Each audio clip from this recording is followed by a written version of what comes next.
Hey guys, tonight we're going somewhere a bit different. Imagine waking up in a medieval convent, where the only sound is the faint whistle of the wind through the frosted windows and maybe the distant chime of a bell. It's not your usual wake-up call. And trust me, if you're one for hitting snooze and grabbing Starbucks, you probably won't survive this. This is a world of simplicity but also one of deep resonance and ritual. So, before you get comfortable, take a moment to like the video and subscribe, but only if you genuinely enjoy what I do here. And let me know in the comments where you're tuning in from and what time it is for you. It's always fascinating to see who's joining us from around the world.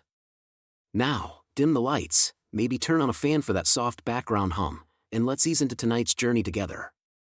You find yourself nestled under layers of blankets, the kind woven by hands that have known dedication and perhaps a few paper cuts from thumbing through ancient texts. The dawn light slips through frosted windows, painting the stone walls with a hazy hue that suggests secrets and whispers of the past. There's a serene chill in the air, perfect for waking up briskly, though let's be honest, it's probably better than a double espresso shot of medieval life. As you rise, the cold stone beneath your bare feet is a sharp reminder of the era you've stepped into, a time when comfort was a luxury and central heating wasn't even a gleam in a medieval inventor's eye. But fear not, your woolen habit is more nurturing than you might think and, surprisingly, does its part to ward off the morning chill. The habit, a garment with historical roots deeper than most genealogies, serves both as a uniform and an identifier. Historians still argue whether the earliest forms of these habits had more to do with practicality or a symbolic shedding of worldly desires. You glance around the dormitory, a long room filled with austere beds separated by the slightest of partitions. Privacy is a modern notion, after all. Each space is meticulously kept, replete with a small wood-paneled chest for personal belongings that reflect vows of poverty and simplicity more than the latest iPhone. You might find a rosary hand-carved from olive wood or a manuscript carefully copied with ink-stained fingers during long candlelit hours. It's no surprise that the room itself smells faintly of wax and parchment, an aroma that somehow manages to be both comforting and slightly intoxicating.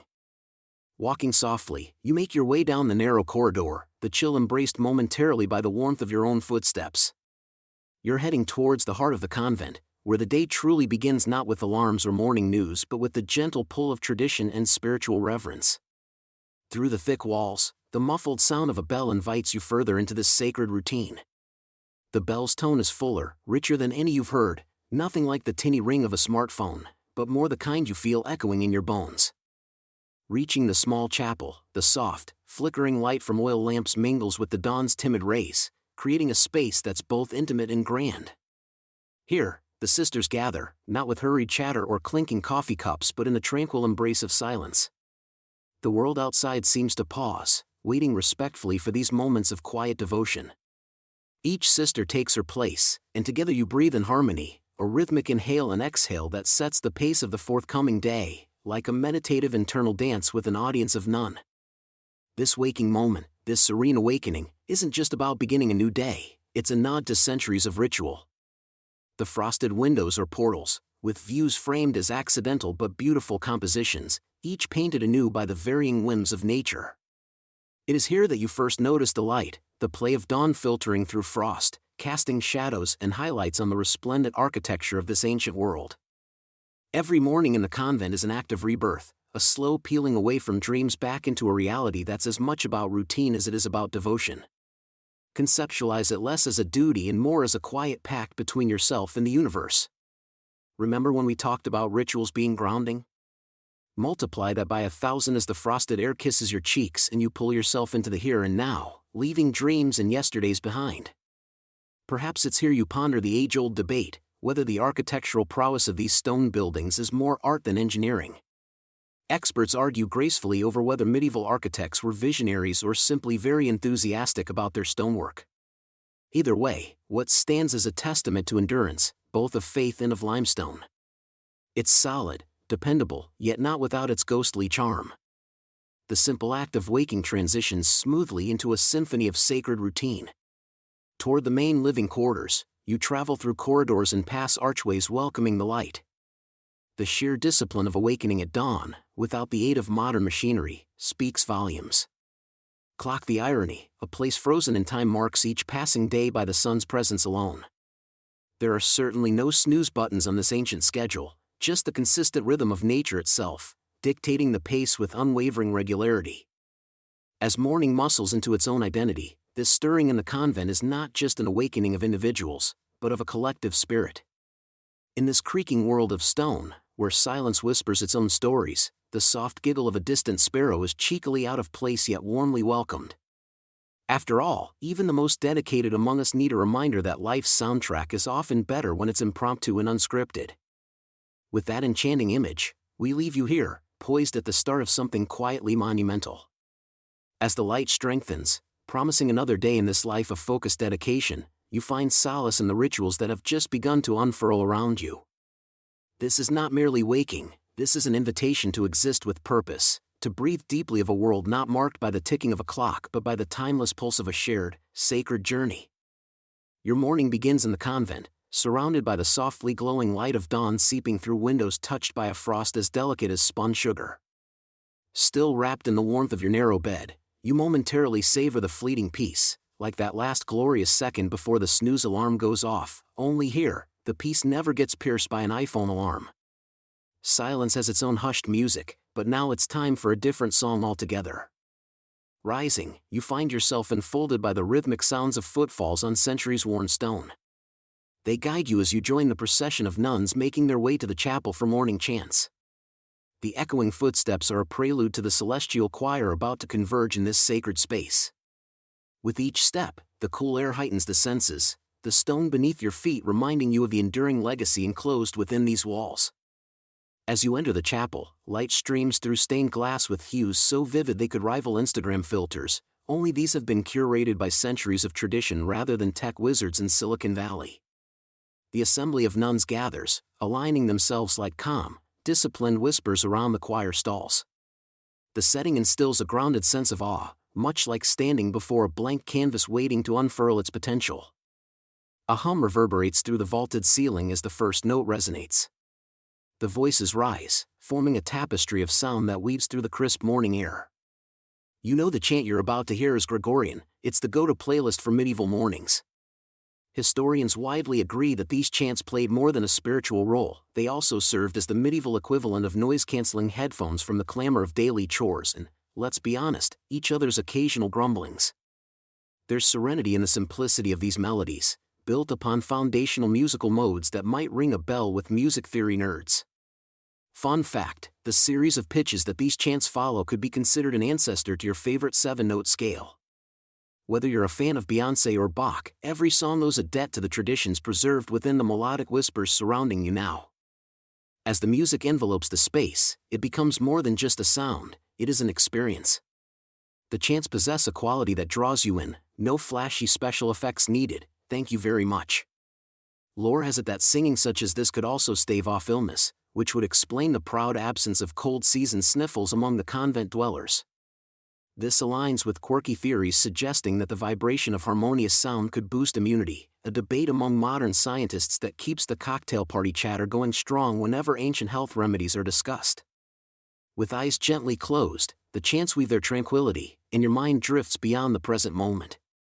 It's a meditative immersion, like losing oneself in the pages of a beloved book or, perhaps, a Netflix series binge-watched on a lazy weekend. While the scholars of deep history still muse over whether these chants' origins stem from Roman liturgy or far-reaching Eastern influences, their history enriches rather than limits them. At this moment, what matters is not where the music comes from, but where it takes you, a place beyond the stone walls, yet void of distraction. The crescendo of voices blends together before languidly tapering off, as though the music itself is curling up for a nap.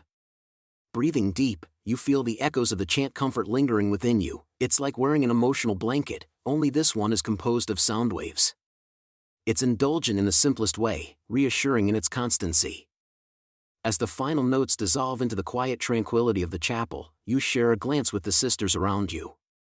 There's a mutual understanding less dependent on words and more on shared purpose, which, let's face it, is a swap our modern earbud culture could use, a chance to unite without the over-reliance on text messages. The routine is now second nature, each day a variation of the one before, yet never quite the same. Like snowflakes or snarky viral tweets, no two are identical. In this echoing hall, you are both participant and audience, tied together by the melody of voices that have reverberated through centuries. With the close of the morning chants, time draws you forward into what awaits beyond the chapel doors, a promise of silent meditation amidst the stillness of stone walls. It's as if you've breathed life into the start of your day with musical absolution, priming you for the subtler, quieter gifts that still lie ahead, a balanced blend akin to sipping a perfectly brewed cup of tea in which every note is savored, the warmth and embrace you take with you into the day's rituals. And so you move, leaving the sacred space infused with resonating memories. With everyone craning to upload the perfect good morning meme to the cloud, here you are, taking a retro stroll into collective consciousness where melodies are your hashtags, the rhythms your tweets. And now, fortified by song, the silent contemplations call, where you'll track deep into your own mindful musings, ready to follow the breadcrumbs of chanting spirit long into the day's unfolding narrative. The world is quiet in the early morning hours, and the convent is no exception. You slip gently from the shared warmth of your small wooden cot, feet finding the cool stone floor of the dormitory with an involuntary shiver. As dawn begins to weave its delicate threads of gold through frosted glass, you pull the rough woolen shawl closer around your shoulders. Ah, the glamorous fashion statement of medieval monastic life, take that, Paris runway. In these walls, everything is pared down to its essence, every experience honed to its spiritual core. You make your way through the narrow corridor, its silence almost palpable. The stone walls around you echo the footsteps of generations past, a living tapestry of whispered prayers and devoted contemplation. The cells of your fellow sisters are closed, yet you know, without knocking, that each soul within is similarly stirred by the monastery's invisible rhythms, attuned not to the cacophony of the outside world but to the subtle music of waking spiritual energy. Drawing in a deep breath, you slide open the wooden door to the chapel and enter a realm carved from silence. Here, the chill of the stones is matched by an inner warmth that unfurls from the heart. This is your personal sanctuary within these rigid walls, a space where silent meditation transmutes to something as tangible as the incense curling lazily through the air. Contrary to popular belief, medieval convents weren't just places of quiet drudgery. No, this is where the mind takes flight amidst the monk's architectural melody. Settling onto the pew, the rich grain of the wood worn smooth by countless hours of reverent touch, you close your eyes. Let me tell you, this isn't your typical morning mindfulness app routine.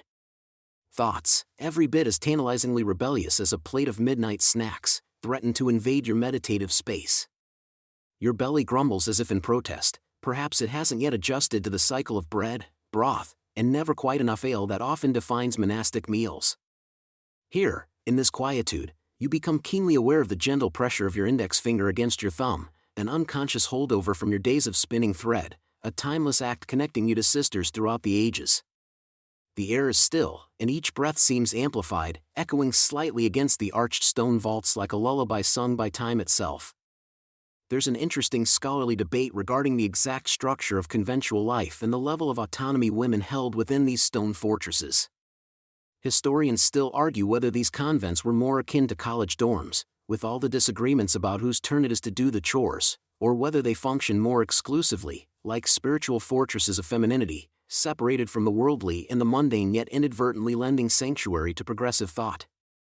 As you sit in contemplation, a whisper of a memory brushes past. You recall hearing that medieval nuns often engaged in a variety of scholarly pursuits once reserved for the ivory towers of men.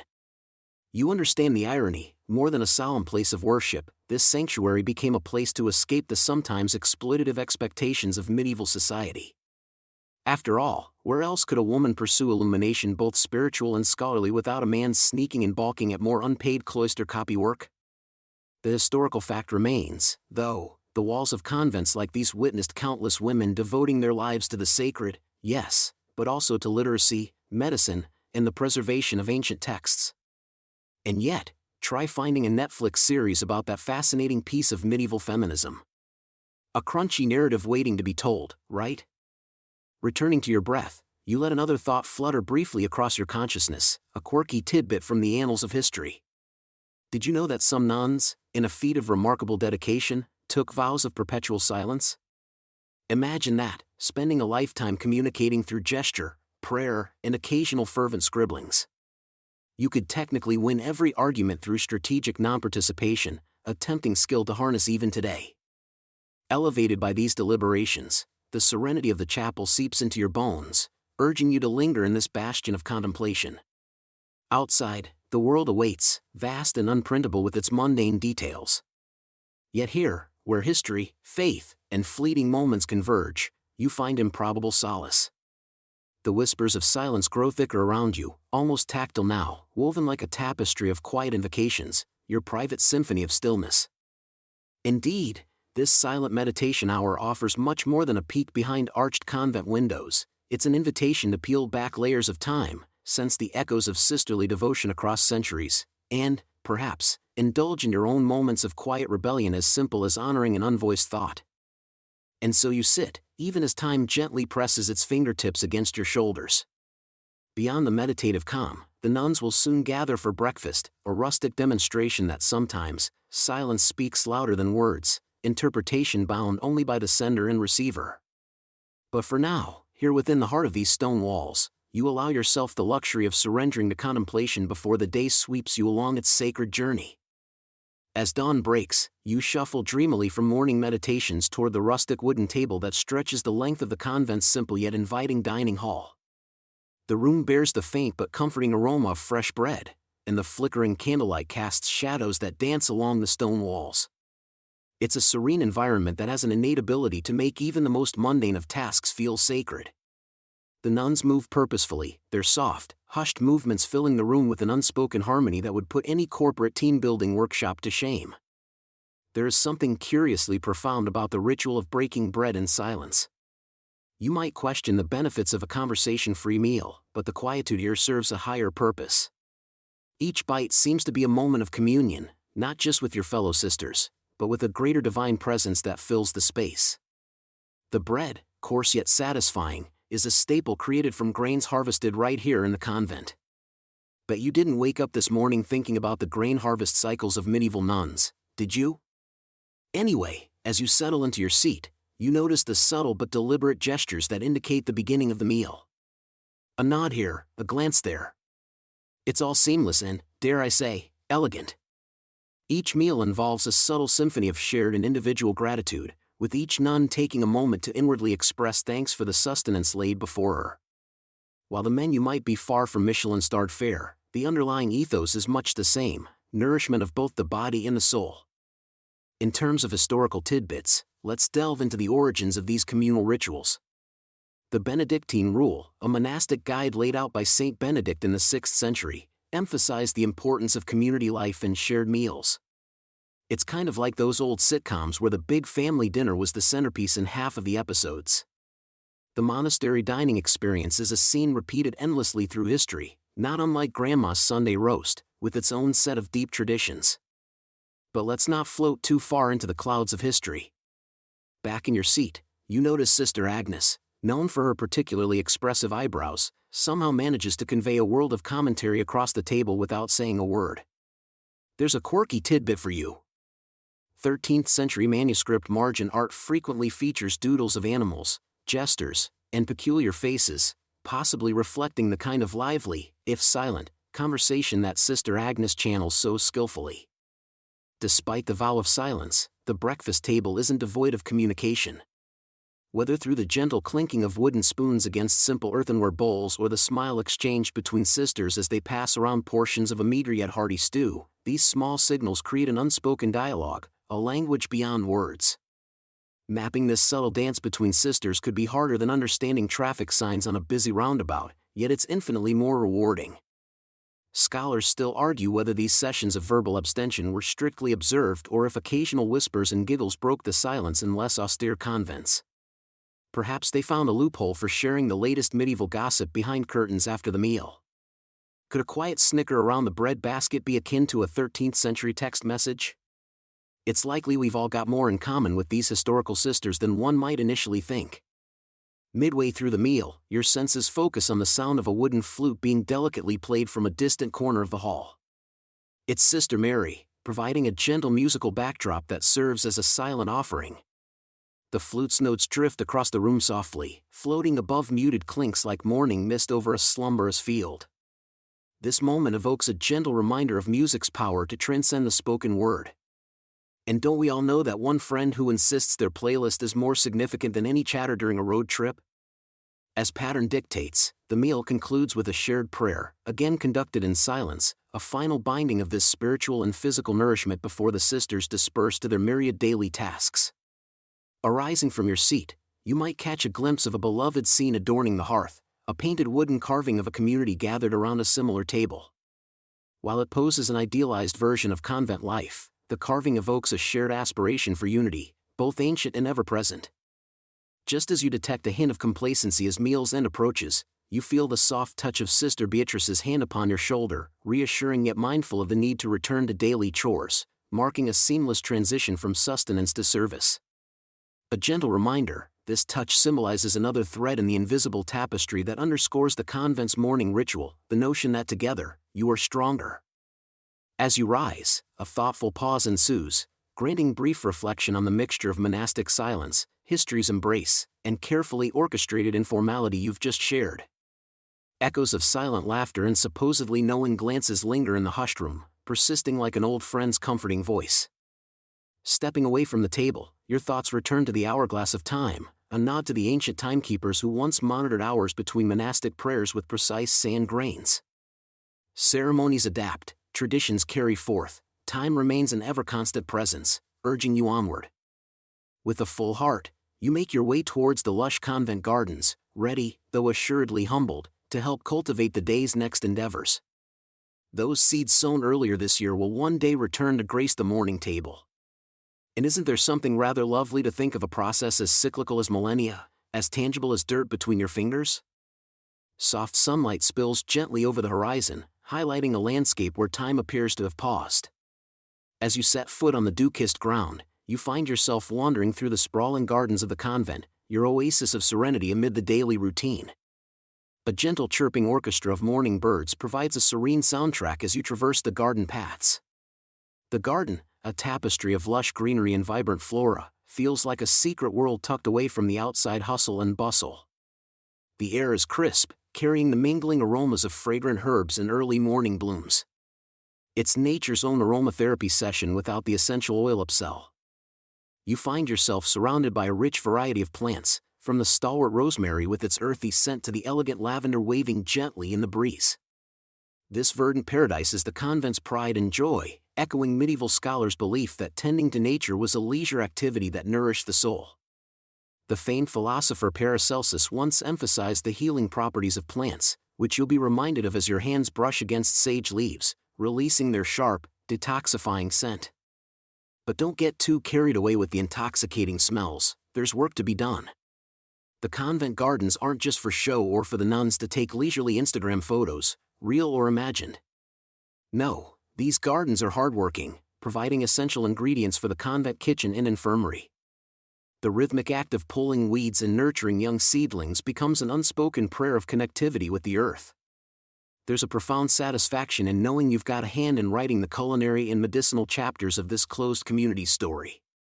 As your fingers work the soil, you might wonder about the curious rumor of odd additions to medicinal preparations, like the highly debated use of dried toad skin. Historians still argue whether this bizarre ingredient ever found its way into the concoctions brewed by nuns. Was it an earnest attempt at curing ailments, or just an old wives' tale that spiraled out of control? For now, your duties remain wonderfully mundane, counting not toads, but thyme sprigs and cucumber vines. And speaking of historical debates, did you know there's still lingering doubt over whether medieval nuns ever tried to crossbreed plant species? Some suggest the convents were the ultimate agrarian innovators, while others believe they simply stuck to traditional practices. Imagine a nun scientist raising a hopeful eyebrow at hybrid roses, perhaps her most fragrant rebellion against drab cloistered life. As you pause for a moment, dirt smudged on your cheek, the garden whispers stories of the past. You remember that these locations frequently served as both sanctuaries and academic spaces. Experimentation wasn't far off, as cloistered women diligently recorded plant growth, pest patterns, and the nuances of herbal medicine. Their methodical observations laid the groundwork for future herbals and botanical texts. Did you spot that glint of humor amidst the hard work? Though dedicated to their sacred vows, life within these stone walls wasn't void of levity. Imagine a sister quipping about the capricious rain or comparing a stubborn weed to a fellow nun's obstinacy in a theological debate. Oh, the subtle irony within cloisters. While attending to vegetables, you become part of a rhythmic communion with Earth's cycles. The garden becomes an extension of the convent's eternal rituals, paralleling the daily devotionals. Like the celestial dance of praying and chanting, these plants thrive on routines that elevate them from seed to sustenance. And so, under the watchful eyes of both son and sisters, you learn the teachings of patience and virtue. Time meanders in the garden, untethered yet productive, as hours pass with the labor of love blossoming in every corner. The deep hue of the sky eventually signals the approaching noon. You've learned to read these signs like an ancient sundial, guiding you to the next chapter of convent life. But before you go, take a moment to enjoy the fruits of your labor, literally. Pluck a ripe tomato, savor its sun-warmed flavor, and appreciate your role in this self-sustaining cycle. Your exit from the garden isn't the end, but simply a transition into the next act of this medieval tapestry. Nature may take a pause, but history's whisper follows, recounting tales of connected lives, a reminder that even within cloistered walls, you walk along paths trod by countless souls who wove their days through the gardens of time. Gently, you ease open the heavy wooden door of the convent's scriptorium, instantly enveloped by the serene hum of quiet concentration. Dust motes float lazily in the slant of light spilling through narrow, high-set windows, like tiny pieces of parchment in a sea of tranquility. It's a world in miniature here, each desk a kingdom of ink and vellum where the art of manuscript illumination unfolds with monastic focus. Ah, the scriptorium, a place where time doesn't just pass, it's recorded by hand. History's quaint version of a copy machine, except this machine comes with no low-ink warning, only the quiet scratch of quills and an occasional sigh escaping from furrowed brows. As you settle into your seat, your fingers brush against the smooth parchment, its surface fine and soft, offering a tabula rasa for your artistic efforts. You reach for your quill, meticulously trimmed to a perfect point, recalling that even in the medieval era, precision mattered greatly. Historians still argue whether nuns or monks honed this craft to higher perfection, a debate as endless as it is irrelevant to the here and now. The scriptorium, with its delicate interplay of creativity and doctrine, serves as a reminder that in every stroke lies both beauty and duty. You dip your quill into the inkwell, the ink concocted from the tannins of oak galls and iron salts, nature's unexpected gift, usually overseen in its drab earthiness but transformed here into lines rich with history. As you draw the first strokes, a simple capital, a swirling adorned with the likeness of creeping vines, you imagine the joyful camaraderie of the Renaissance yet to come, where such manuscripts would inspire a cascade of artistic movements. But, no need to rush ahead. After all, you're still wrapping your head around the fact that it takes roughly 2 years to hand-copy the Bible. Talk about a long-term commitment. On the other side of the room, Sister Agnes wipes her brow, momentarily distracted by the perpetual dilemma of manuscript illuminators, whether gold leaf might just count as divine bling. The leafing process, of course, is an art itself, finicking with gold as though it were a wayward child refusing to stick to the script. The room hums with muted murmurs, a reminder of the quirky tidbit that illumination was often a remedy prescribed not only for preserving texts but also as a reprieve from the mundanity of cloistered life. Illuminated margins could brim with whimsy, frogs jousting on horseback or grotesque hybrids poking fun at the pages of scripture itself. Such illustrations were medieval jesters, boundary-defying but never crossing into heresy. You pause to watch the vivid colors transform the page. Yellows and reds, derived from earth pigments and occasionally the risky arsenic-rich mineral known as orpiment, breathe life into the letters, narrating a visual tale alongside the textual one. Your grip on the delicate brush feels reassuringly familiar, it's part meditation, part marathon. With gentle tension building in your wrist, you think back to how fresco artists suffered similarly in their chapels, cribbing from history, even if secretly hoping nobody would fact-check your embellishments against the actual texts. After all, less exposure to sunlight meant less scrutiny, a hidden blessing from those painstakingly frosted windows. As time draws on, the scriptorium echoes with the sense of purpose that cloisters within these ancient walls. Here is where the sacred and the everyday merge seamlessly, blending devotion with discipline. It can be easy to romanticize an era, forgetting the immense patience required. When every letter is an act of worship, there's little room for laziness or error, each mistake looming as ominous as a papal bull, ready to snap back at your complacency.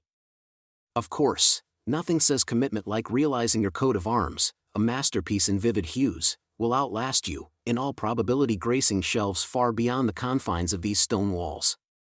Historians muse whether it's the art that bestows immortality or perhaps the dedication of those who painstakingly crafted it, their details recorded more meticulously in the annals of devotion than in any vibrant illustration.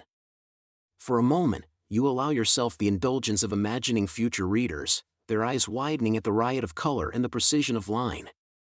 Though their world will differ vastly, they will be bound to yours through the shared wonder of these illuminated pages. Returning to your work, you release a deep breath, fully immersed once more, transcending time and space while you toil over spiritual texts. It is not merely an exercise in copying but an act of witnessing, a journey trudging through foliated pastures where past and present merge fluidly. As the day fades, you gingerly close your manuscript, resting your quill and reflecting on the vast tapestry of history this humble space contributes to. From pails of familiarity come waves of appreciation for these tireless hands, sometimes yours, sometimes others, that captured the essence of beliefs and worldviews through bold illustrations and stark text, each letter painstakingly crafted to resist time's erosion. Exiting the scriptorium, you carry with you a piece of its world, enfolded in the knowledge that you are both creator and keeper of stories, entrusted with the illumination that transcends mere words.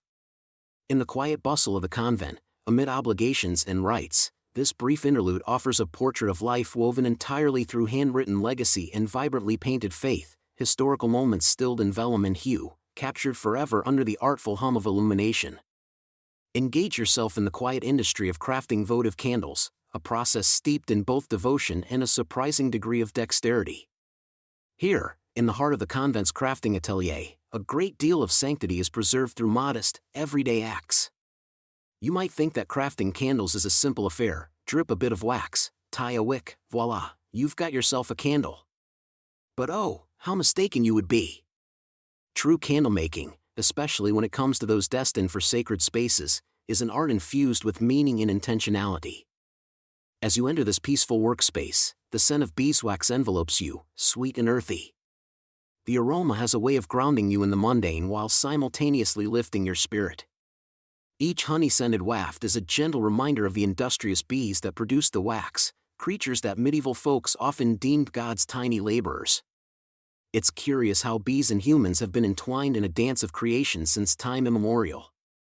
Making candles is akin to weaving another thread into this long tapestry of partnership between the natural world and human ingenuity. With your sleeves rolled up, a subtle but necessary gesture to avoid any wax mishaps, you set about your task. First, you select a wick, not just any string but a carefully braided cotton thread. The medieval choice of cotton, imported via ancient trade routes, reflects a bygone era's connection with far-off lands. It's a small yet potent lesson in globalization avant la lettre. If you're contemplating whether someone back then coined this concept while pouring wax, know that historians still argue whether monks or explorers invented so-called cultural appropriation. The next step involves melting the wax, an operation requiring a delicate balance of heat. Too hot and the beeswax might darken, detracting from its sanctified purpose. Meanwhile, an insufficiently warm temperature could lead to lumpy candles, a craftsman's nightmare. Remember, these votive candles often illuminate sacred texts during evening vespers or guide wandering souls in hushed midnight prayers. Imperfection is, of course, part of being human, though even then, it is best not to let one's existential ruminations compromise the symmetry of your candles. As you pour the molten wax into various molds, take a moment to marvel at how the material morphs under your hands. It's a tactile experience, soothing in its repetition yet profoundly transformative. This change, from liquid to solid, mirrors broader spiritual themes of conversion and enlightenment. Your fingers learn to anticipate the slight give of cooling wax, readying themselves to trim wicks and smooth surfaces. No room for laziness here, as half-baked efforts simply will not cut it, literally. As you craft, snippets of chant melodies float from a distant corridor, elevating the entire atmosphere to something quite divine. If the nuns of your time are anything like you, they know that every endeavor, no matter how mundane, deserves a soundtrack.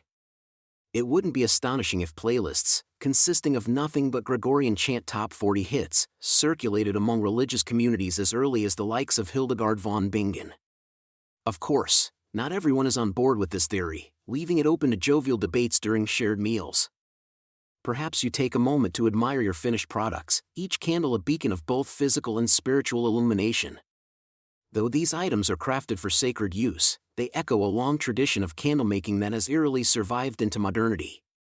Early candles were utilitarian objects, suiting monks and merchants, nuns and notaries alike, in their quest for nocturnal productivity.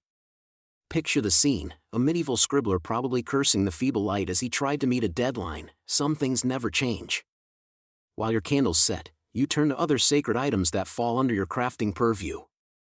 It could be a crucifix or a rosary, both symbols that hold deep significance within the spiritual framework.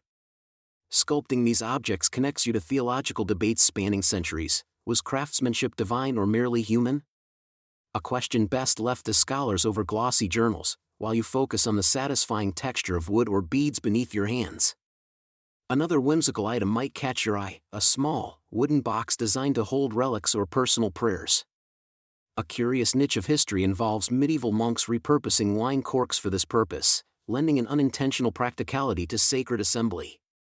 Whether historically accurate or not, the idea of corkscrew relic holders certainly raises eyebrows, though it's not officially listed in any known inventory. There you are, enmeshed in the zen of this sacred handiwork, when suddenly you notice twilight is approaching, the craft of the day gently drawing to a close. Your work may seem ephemeral, destined to melt away and seep into the fibers of time, but it serves a much higher function. These candles, these sacred ornaments, are conduits in the daily rituals that bind this community. Each twist of the wick, each chisel on wood, represents a labor of love intertwined with purpose, illumination linking past and present. Your crafted pieces are collected and prepared for their destinies across the convent's liturgical landscape. The quiet hum of the activity settles into a mellow silence, respectful and reverent. By now, the melodies from the chapel grow stronger, inviting you to the next ritual of prayer and song. You take a step back, regarding this tiny corner of the world where creativity meets spirituality in a dance as old as time. Poised on the threshold of sundown prayers, you muse that even in a place tied to the past, there is a continuity that speaks directly to the eternal heartbeat of human life. Each candle's flicker is but a whisper of brighter things, a light to guide you from sanctuary to stars. Almost poetic, or maybe just the beeswax fumes talking. As you return to the dim yet serene chapel, the air hums with the anticipation of mid-morning prayers. This is your cue to slip back into place, aligning with your fellow nuns like a row of whispering reeds gathered by a gentle stream. With each of you adorned in the simple elegance of your habits, the scene resembles a monochrome tapestry, serenity captured in fabric and flesh. The rhythm of the daily office pulls you in like the irresistible tide, drawing you into the sacred cadence of chants. These hymns, ancient and unwavering, mark each canonical hour with precision sharper than a sundial's shadow. They are a celestial schedule only slightly less complicated than your average public transit timetable but arguably more soothing. You let the Latin words roll off your tongue, becoming part of this holy choir that has echoed across abbey stones for centuries. Historians still argue whether the origins of these chants can be traced back to the early Benedictines or if they have roots even further back in antiquity, originating from the desert monasteries of Egypt. As your voice joins the chorus, you can feel the vibrations resonate in your chest, as though your very soul is strumming along like a well-tuned lute. If there's any sensation akin to it in the modern world, it would be the collective reverberation at a packed concert, minus the thumping bass and spontaneous crowd surfing. Today, the selected canticle is one of thanksgiving, abundant with medieval flair and metaphors of light and darkness battling for dominion. You can almost hear the soundtrack to some epic, unmade fantasy movie, a reminder that modern storytelling has nothing on these legendary themes. Now, calling the chapel's acoustics impressive would be akin to noticing that the ocean is damp. The architecture is a feat in echo management, where every stone and vaulted ceiling conspires to carry your voice higher and farther than you dreamed a sound could go. The design is deliberate, crafted to mimic the reverberations of the celestial spheres. Some architecture-savvy nuns might argue whether the credit goes to Gothic innovations or the enduring legacy of Romanesque arches. The air is subtly spiced with incense, a sensory note that becomes intertwined with the musical tapestry. Sometimes it seems the clouds of frankincense alone could lift the hymns heavenward. Its scent lingers, an olfactory artifact shared with countless generations before you. Anyone in your vicinity with a fondness for Yankee Candle might momentarily mistake the chapel for a deluxe homeware shop that's perpetually in a festive mood. But unlike your standard lemon pine lavender fusion, this aroma symbolizes centuries of devotion and belief.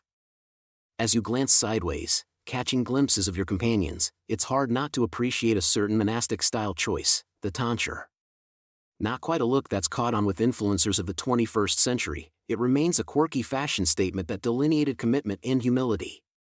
Historians delight in discussing whether the hairless ring was more about penance or a practical heat regulation choice under those hoods. Lost in the solemnity of the moment, you realize the chants serve as a melodic metronome for the spiritual doings of the day. With each refrain, you are reminded of your earthly role while being elevated somewhat out of it. Here, tied in sound and spirit to your fellow nuns, you are part of an ancient, unbroken lineage, a sisterhood spanning continents and centuries. It is said that Saint Benedict himself declared that to sing is to pray twice, a sentiment you now sense viscerally as the hymns become half melody, half prayer, and wholly part of you. As the hymns continue, the chorus lifts you, not towards some vainglorious self-achievement but into a community bound in reconciliation and grace. There's a comforting egalitarianism here, each voice finding its place, neither star singer nor tone-deaf sister standing out. It echoes the community ethos. Perhaps their greatest lesson is that the most divine music is made not by one, but by many, each contributing to a harmony greater than themselves. From the subtle shuffle of sandaled feet and the rustle of robes as your fellow nuns lean forward in unison, you sense the routine drawing to a close. With a final refrain, the voices coalesce harmoniously, resonating like a crescendo before a soft, lingering diminuendo leads to a sacred silence. The echoes hang in the air as if reluctant to let go, a gentle sonic murmur that promises to return, hour after hour. After the intricate symphony of song concludes, you emerge into the humble sunlight of the courtyard. It's a bit like stepping out after a long matinee movie, only with less plot confusion and fewer popcorn kernels lodged in your teeth.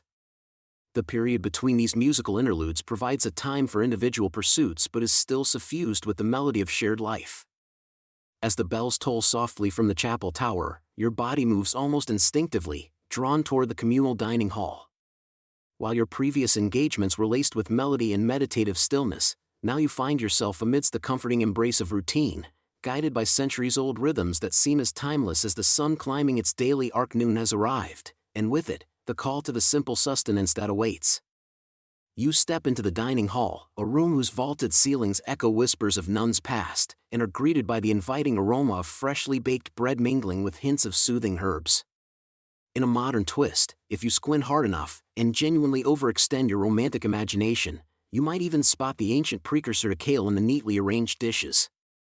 Much like life's ceaseless cycle, some things never really change, greens will always be in vogue. The long wooden tables hold the spread for today, a modest yet filling collection. In medieval convents, meals were less extravagant affairs and more a testament to sustainable living, a lesson in minimalism long before it was trendy. Today's menu features a thick pottage, hearty in its simplicity, crafted from legumes and vegetables nurtured in your very own convent garden. You can almost taste the earth in each bite, a testament to the labor and love invested into each ingredient. Bread, the ubiquitous staple, is present in ample supply. Its crust crackles softly beneath your fingers as you tear a piece apart, releasing a waft of warmth scented with memories of hearth and home. Historians still argue whether medieval breads were consistently as hearty as they are often depicted, but there's little doubt that each convent, with its unique local grains, baked its own signature loaves. And really, isn't variety the spice of life, even in a vow-bound existence?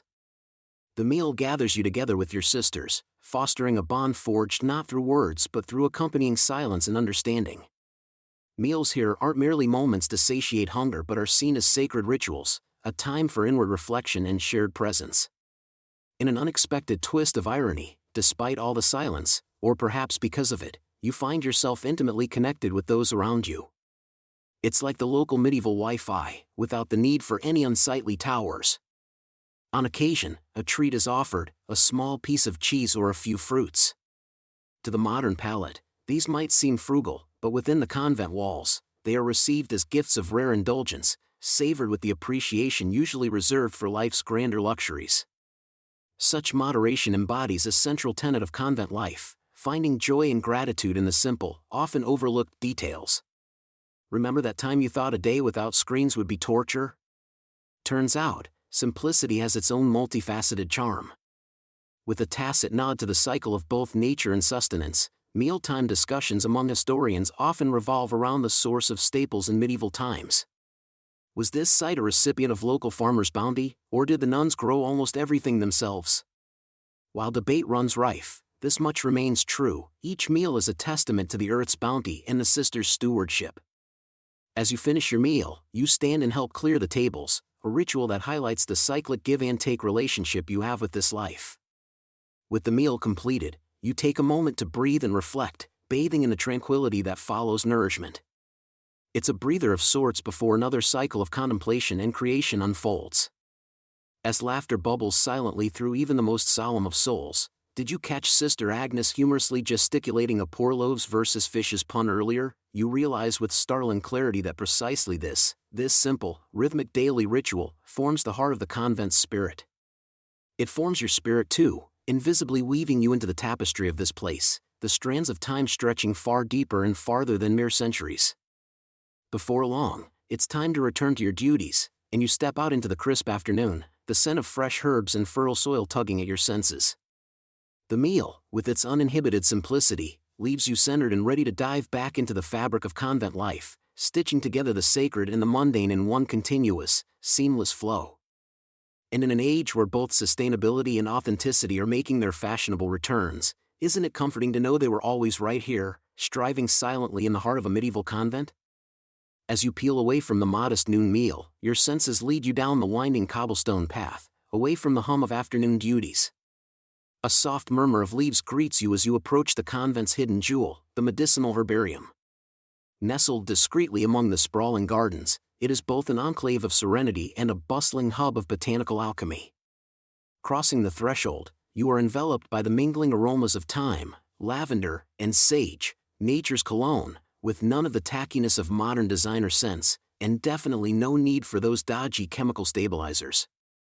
Once inside, the dimly lit chamber conjures an ambience reminiscent of ancient apothecaries, its corners overflowing with dried flora hanging like a tapestry of nature's bounty.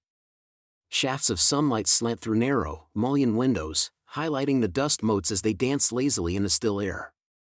The nuns bustle gently about with deliberate care, tending to their green charges with the delicate touch of a master sculptor. Here, in this verdant cradle, knowledge of the natural world finds its spiritual counterpart, as every leaf and petal holds the potential for renewal and relief. You're welcomed by Sister Agnes, an elderly nun whose weathered hands speak volumes of herbs tended and remedies brewed. Her mind is a treasure chest of wisdom, both tried and esoteric. She greets you with a warm, knowing smile before leading you through a forest of green, her voice a lulling current of scholarly enthusiasm. You note her deep reverence for these plants, akin to a modern geek's obsession with the latest high-tech gadget, but terrestrially grounded and infinitely more fragrant.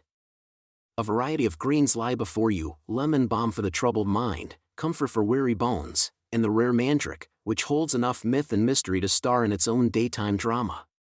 Historians still argue whether its shriek truly drove harvesters to madness or if this was medieval marketing wizardry at its finest. You watch as nuns, skilled in these gentle arts, transform rudimentary leaves into potent salves and tinctures, wielding motley equipment akin to that befuddling collection of single-use kitchen utensils most of us stash away and forget about. Their movements choreograph an ancient dance where service, science, and spirituality conspire to heal. Sister Agnes explains the importance of wormwood, a plant not merely relegated to haunted Gothic literature with sinister aliases like absinthe. In reality, it serves as an effective remedy for digestive ailments, proving once again that sometimes horrors are simply misunderstood heroes, much like that kid who brings canned tuna to the office. The sisters employ the fine balance of observation and intuition, an empirical practice couched in faith, as they chart the ebb and flow of ailments within their community and beyond. Meanwhile, on a nearby bench stained with time and wear, you spot rolled scrolls covered in faded ink. These are records meticulously logged, weighty tomes that document the success and shortcomings of botanical concoctions. And here, The open scholarly debate over the efficacy of certain herbs in treating more serious maladies is a whisper amidst the rustle of leaves. Was the success of remedies due to the herbs themselves or a placebo lifted by whispers of hope? Either way, the herbs have long since rooted themselves in this cycle, steadfast allies against the unseen ailments lurking in medieval shadows. As you trundle along terrace rows of blooms, a quirky tidbit catches your ear. Some plants here, you learn, are cultivated not purely for healing but also for artful mischief and cunning. Grand secrets veiled in Dijonai mustard and a little bit of henbane for aesthetic brashness exist within the creed of nun-led espionage. Yes, even holy life can involve a playful jab or two at one's ecclesiastical rivals, because what better way to transcend ennui than a spot of creative sabotage? Remember, this was a time when the height of technology was a finely sharpened quill and a hint of good-natured mischief could make idle gossip reverberate through the ages. Onward you move, feeling the strength of tradition unfold within these walls, a constant reminder of the intersecting trajectories of natural and fabricated realms, a reminder that, sometimes, the simple presence of medicinal plants can see you through many a medieval hard patch. Perhaps you muse momentarily on those herbal sachets making their way into modern health stores with completely overblown prices and not a single discourse on whether slathering themselves in mud would be more cost-effective. But here, precision coalesces with devotion, each herbal essence a testament to the gathered knowledge of the ages. Finally, as the waning sunlight kisses the horizon and you take your leave of this sanctuary, you ponder the herbarium's quiet connection to our modern fascination with all things natural and organic. Those revered labels retrospectively echoing spiritual undertones of simplicity, purity, and humility that these women cherished long before being eco-friendly was a trending hashtag. You step out into the soft dusk. The universe sighs once more into harmonious silence. The whispers of the herbarium merge into the distant singing of evening vespers. With your senses alight and your spirit rejuvenated, the winding path back to the heart of convent life unfolds, the air now tinged with the night's crisp promise. Here ends another chapter of ancient wisdom reborn in the gentle arms of the healing herbarium. And tomorrow, as today, the cycle commences anew. The afternoon sun filters gently through the convent's ancient windows, casting a warm glow on rows of spinning wheels and looms, each an anchor in the rhythmic cycle of convent life. You find your place among them, fingers soon entwined with threads of wool and flax. Welcome to the timeless art of spinning and weaving, a dance as old as time, or at least as old as mankind's need to cover bits with cloth.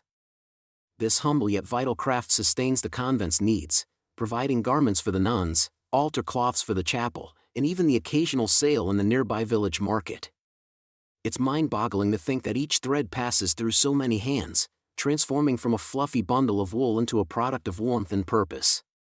As you guide fibers through your fingers, consider that one wrong pull can cascade into a tangle of knots. That's why they say too many cooks spoil the broth, or in this case, create an epic yarn disaster. Historians still argue whether the first plucked fibers might have been twisted by Neolithic humans as an accidental discovery or a stroke of prehistoric genius. Regardless, the craft became second nature, and by the medieval period, monastic communities were at the heart of textile production. The need for textiles was never only practical. Each piece you create serves the convent, embodies beauty, and reflects your devotion, a tapestry of intention. Looms clatter softly, an acoustic heartbeat of the space, and you find solace in the repetitive motion, the fibers slipping gently through your fingertips, almost as if changing from mere threads back into whispers of a sheepish past life. Speaking of, a quirky tidbit here, the colored Tyrian purple was once so prized that civilization next doors valued it over gold, manufactured painstakingly from the glands of certain sea snails. Luckily for you, the convent opts for simpler hues, avoiding needing to charm sea snails out of their shells. Intermittent conversation punctuates the absorbed silence, mainly gentle reminders from sister to sister about bobbins, broken threads, and the peril of dropping spindles. No one wants to repeat the infamous medieval incident of 1221, which, let's be honest, wasn't as thrilling as the title suggests. The nuns exchange witticisms and light-hearted tales, the mild banter threading another layer of connection among you. Remarkably, stretches of silence are devoid of awkwardness, a learned grace arising naturally when everyone's eyes are on the loom, watching patterns take form like incarnations of well-kept secrets.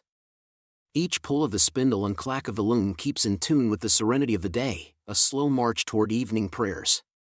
You grasp the layers involved, The care in spinning the raw fibers, the choice of warp and weft, the calculated precision of each petal press. It's oddly like life, isn't it? Often tangled, requiring patience and gentle hands to tease apart the knots.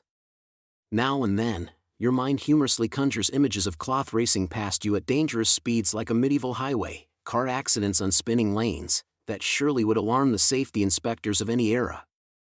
The sun begins its descent, casting amber hues across the woven threads around you, each shimmering slightly different, like the blush of a bagel when perfectly toasted.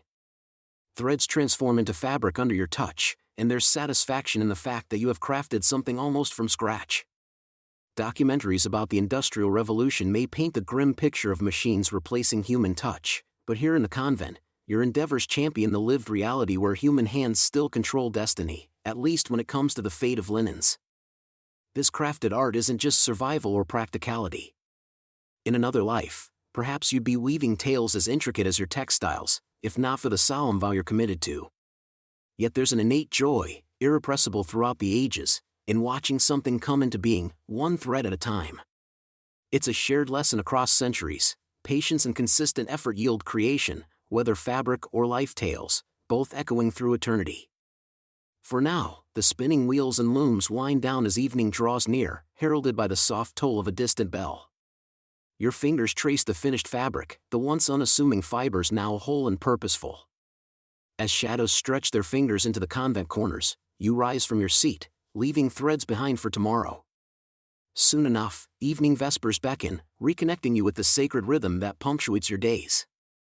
A part of you remains with the looms, considering not just the set and weft, but the tapestry of existence these threads metaphor.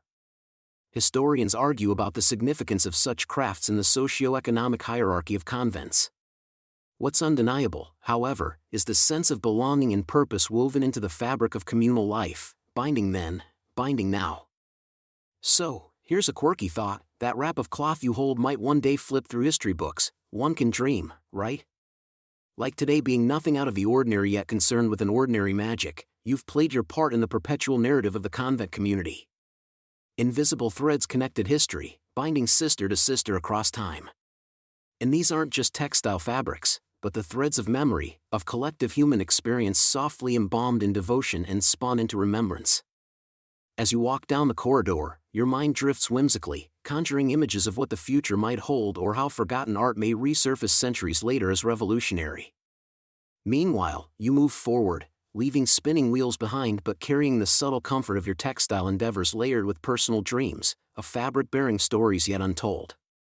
The sun hangs lazily in the afternoon sky as you find yourself walking through the stone corridors of the convent, the gentle hushed tones of everyday life echoing faintly around you.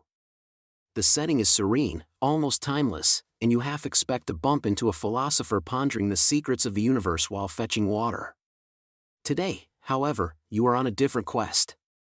The path before you leads to a small, cozy room nestled away from the bustle, a sanctuary for those seeking wisdom and guidance from one of the convent's revered spiritual mentors.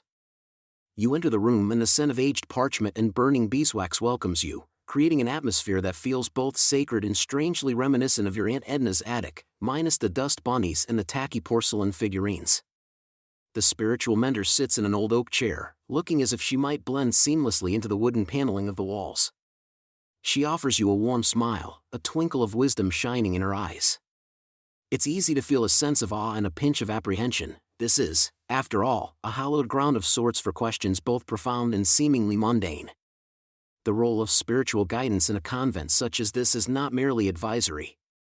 It's a relationship built on trust and understanding, a space for sharing reflections that range from interpreting divine mysteries to addressing the universal conundrum of why medieval bread always seems to be just on the edge of stale.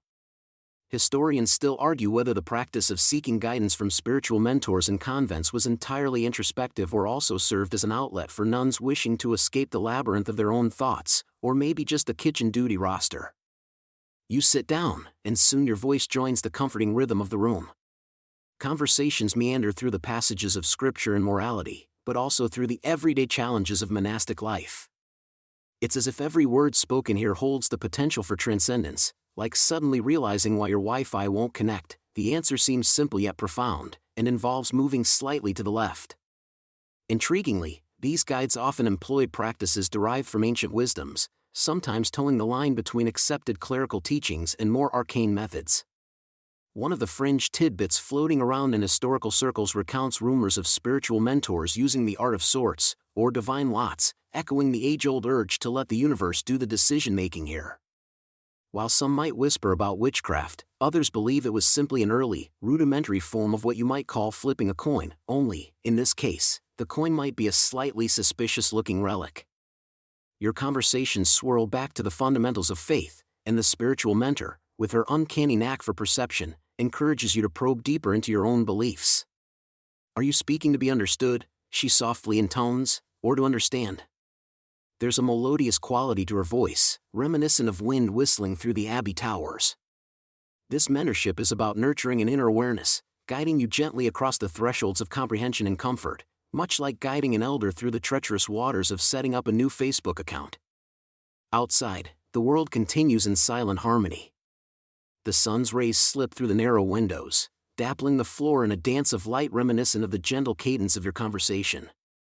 Your mind, once a tightly wound spool, begins to unwind, each layer of anxiety and doubt peeling away softly, revealing insights beneath. You realize how these moments of guidance bind the convent community more profoundly, providing a conduit for shared experiences and individual growth alike. You can't help but ponder the enduring significance of such roles within monastic communities over the centuries. There's a kind of ageless relevance to the guidance offered here, a thread that continues to be woven through the tapestry of spiritual practice across ages. The process invites both a shared humanity and unique, individual journeys, a contemplative duality historians often overlook when considering the dynamics of historical, spiritual mentorship. In contemporary terms, think of it as a less flashy, more interpersonal TED Talk, where instead of a glowing red dot to stand on, you have a wooden chair and the immeasurable weight of wisdom gained from decades of uncovering the layers of sacred texts and the human spirit. The experience is both grounding and uplifting, cementing your place within the spiritual journey you're undertaking. As you prepare to leave, a silence descends once more, comfortable and contemplative. The spiritual mentor's final words linger in the air like the scent of spring blooms, imbued with a personal resonance that speaks to you alone. It's then you realize that these moments of guidance are as much about finding answers as they are about asking better questions, a practice designed to keep your soul, much like a well-tuned lute, in harmonious balance with the world around you. Gently, you close the door behind you, stepping back into the rhythmic life of the convent with a sense of clarity and purpose. The wisdom imparted in those quiet moments will accompany you, threading through your daily tasks like a subtle melody amidst the chorus of convent life. It's not a sudden revelation or an epiphany struck like lightning, but a gradual, graceful attunement to a more thoughtful existence, perhaps reminiscent of finally understanding your pet cat's disdain for that expensive organic cat food you bought. And so, the day continues its course, weaving through prayer, labor, and fellowship, each step now accompanied by a gentle hum of newfound understanding. You carry forward the insights gathered in that small room, ready to embrace the day's remaining rituals and rhythms, more attuned to the ebb and flow of both spiritual and earthly matters. The path is clearer now, if only slightly, but it is enough. After all, in the labyrinth of life and faith, it's these small understandings that illuminate the way. The day within the convent gracefully leans into its twilight phase, where the sweet echo of daily activities has settled into a contented hum. As the sun dips beyond the horizon, you find yourself enfolded in the tranquility of evening vespers. It's as if the world has spun itself into a tapestry of serenity and time itself pauses to let the soft hues of twilight blend into the deep indigo of the encroaching night. The cool air carries a subtle yet intimate reminder of the day's end, whispered through the convent's stone corridors. Evening vespers are more than just a time for prayer, they are a sacred ritual that drapes the end of day in quiet reflection. As you step into the chapel, its stone walls reverent witnesses to centuries of devotion. The faint flicker of candles cast intricate shadows that dance across the vaulted ceilings. The air is tinged with the faint, earthy aroma of beeswax, merging with lingering hints of incense, creating an atmosphere both ethereal and grounding. The history of Vespers reaches far back, closely tied to the Benedictine rule which has shaped monastic life since the 6th century. Historians still argue whether it was the rhythmic chants or the structured serenity that made these practices so widely embraced across Europe. The tradition of evening prayers may be a community's pledge to steady faith and unity, but within this ancient setting, it feels more like a gentle whisper from those who've walked before you, guiding you to the same comforting flame of spirituality. As you take your place among the sisters, the subtle rustle of habits and the gentle tapping of footsteps on stone create a rhythmic prelude to the coming harmony. The choir assembles with you in seamless routine, each voice poised, a delicate thread in the tapestry of evening vespers. You inhale deeply, drawing in the quiet anticipation that fills the chapel, your senses heightened and attuned to the smallest details. The sequence of melodies begins, and as your voice merges with the others, a serene canopy of sound unfolds from the choir stalls, spreading peace like a comforting quilt. The psalmody is a beautiful enigma, verses sung in a pattern that feels both familiar and freeing. Each psalm, an ancient scriptural busy bee of solace and praise, transports you to different spiritual landscapes with each verse. There's something charmingly anachronistic about sometimes accidentally harmonizing in the wrong key, as if infusing a smidgen of modern inaccuracy into a time-honored tradition. Perhaps those old monks secretly embraced human frailty, after all. Vespers are not just a time for individual reflection, they are a shared experience, echoing the timeless essence of community. The nuns' harmonic chants carry the weight of countless prayers, their cadences invoking a rhythmic meditation that weaves through the fabric of your thoughts. It's an embrace of unity, inspired by ages past, where everyone, regardless of their day's challenges, finds a home within these sacred hymns. A lesser-known tidbit often overlooked by grand historical accounts is that during particularly harsh winters, these vespers would sometimes double as a covert community warmth initiative.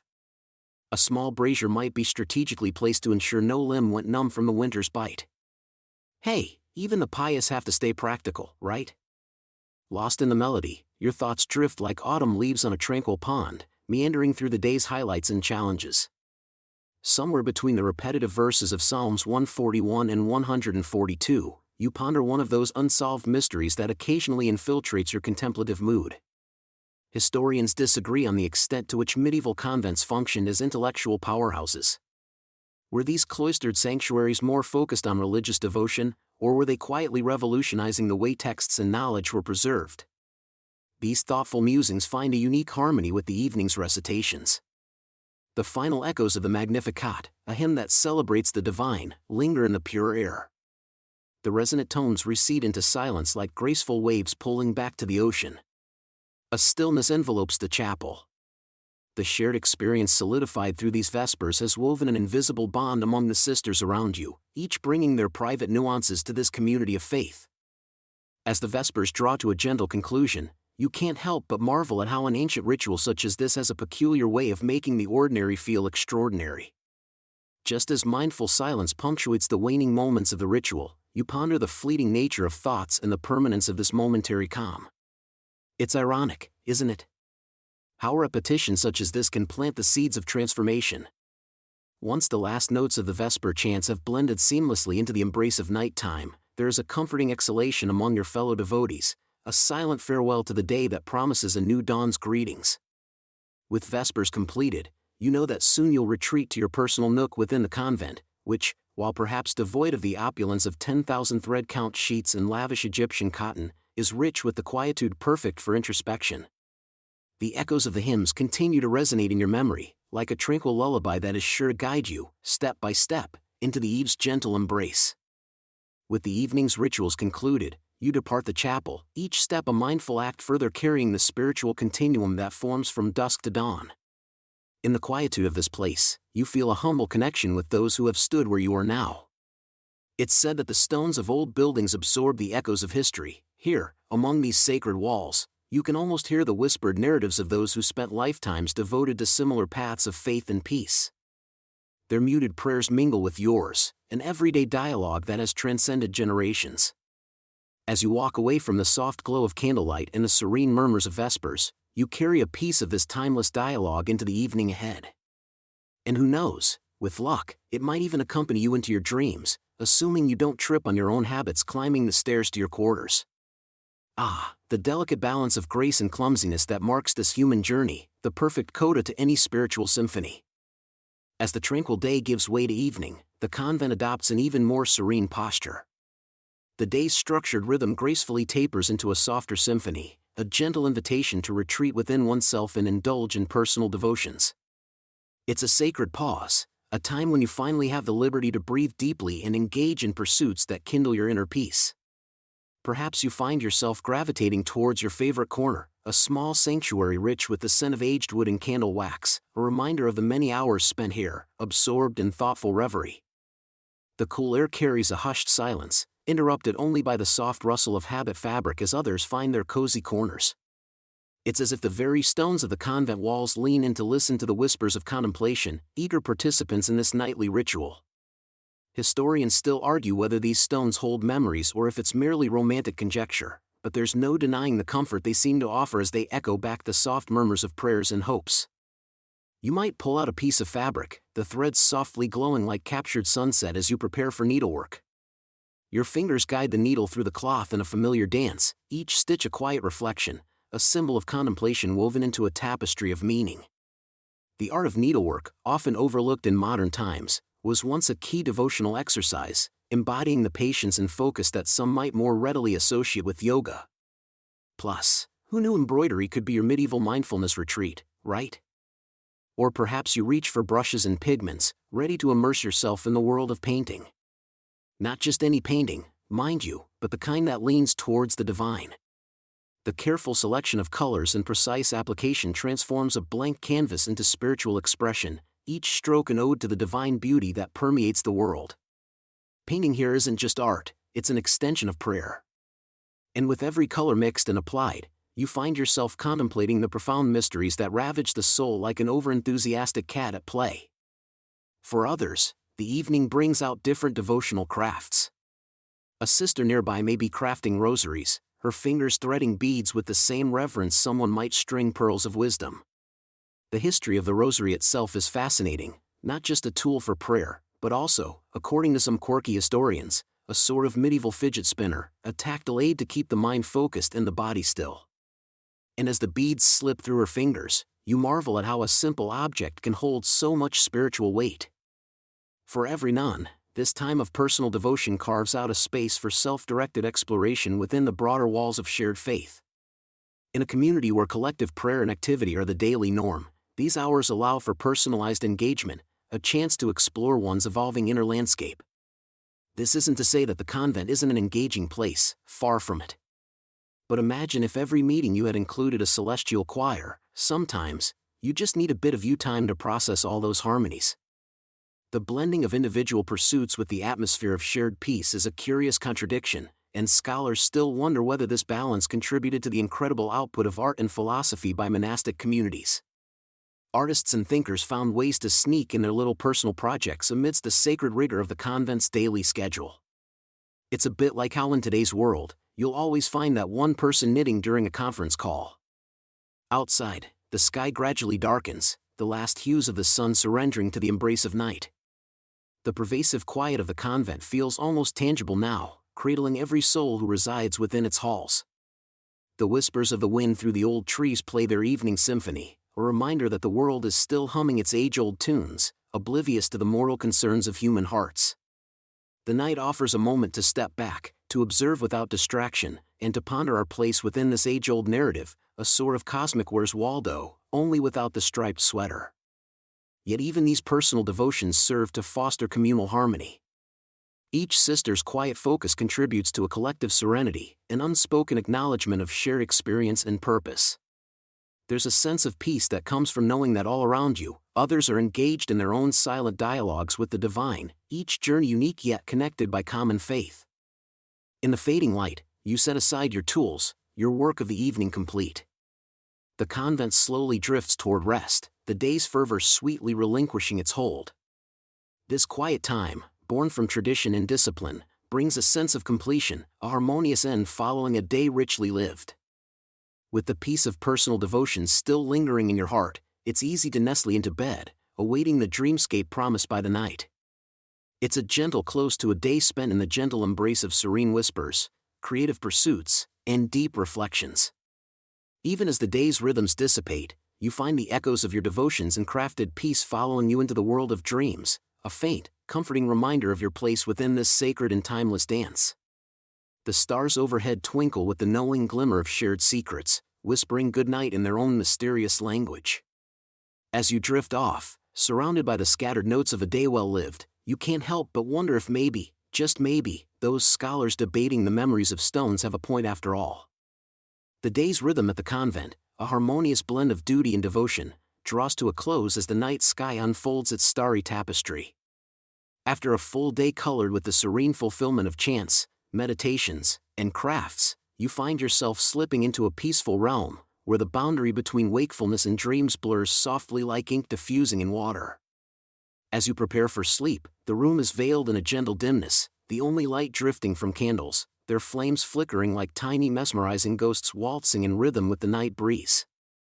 The sisters' familiar voices fade slowly, like melodies carried on the wind, leaving a comforting echo in your heart. You lie down on your simple straw mattress, feeling the cool kiss of linen sheets, as luxurious as they come in medieval times. Historians still argue whether the quality of sleep truly varied much between then and now, but one thing is certain, there's a kind of peace that's uniquely palpable in such minimalist conditions. You arrange your thoughts, letting the day's wonders replay softly like lullabies told to the night. In this tranquil retreat from the daylight's diligence, you sense the deep hush of the convent's ancient stone walls, sturdy sentinels keeping the world at bay. Each stone, meticulously placed centuries ago, holds stories untold, a silent promise of protection. Just don't go pressing your ears to them expecting a saga. That might still land you awkward glances. Even in a medieval convent, social norms have their place. Somewhere outside, an owl's gentle hoot speaks the world to sleep, a timeless lull that spans generations. Its call mingles with the memory of whispered prayers. You remember Sister Agnes mentioning these creatures were thought to be seers in disguise, sent to soundly watch over those tucked under history's blanket. As the chill of evening settles, the warmth of your simple bed offers a stark contrast to the cool air that drifts like a ghostly caretaker through the halls. Your mind eases, dancing between wakefulness and dream, like a candle in its own night-long vigil.